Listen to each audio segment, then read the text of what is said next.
What's up, y'all? You guys are rocking with UFC Bantamweight, Aljamain, the Funk Master Sterling, and you guys are chilling with Fanatics View. First one for you.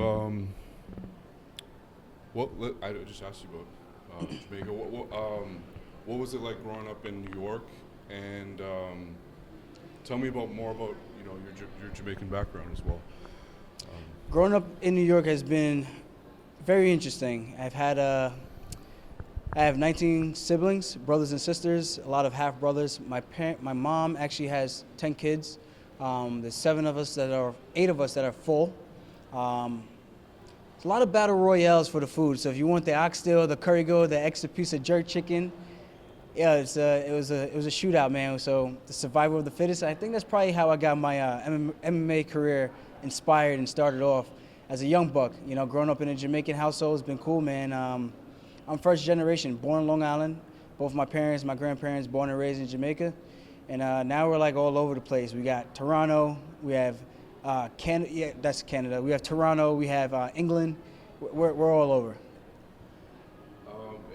And have you felt that love back home as well, like in Jamaica? Like, has your success kind of breathed life into the Jamaican fight community?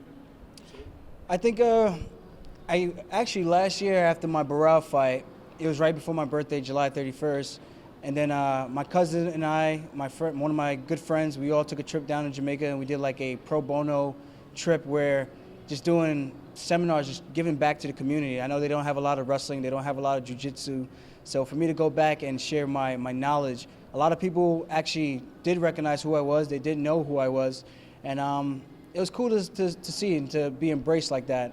You got Randy Brown, Uriah Hall, also in the UFC, who are Jamaican guys. They were actually born and raised in Jamaica themselves. So it was pretty cool to see like the sport kind of evolve down there. It's still primarily stand-up and boxing and taekwondo, but I think once we add the factor in of the ground game, I think the sport's really going to take off. You've got a lot of phenomenal athletes, and I think you're starting to see that development with all the gyms.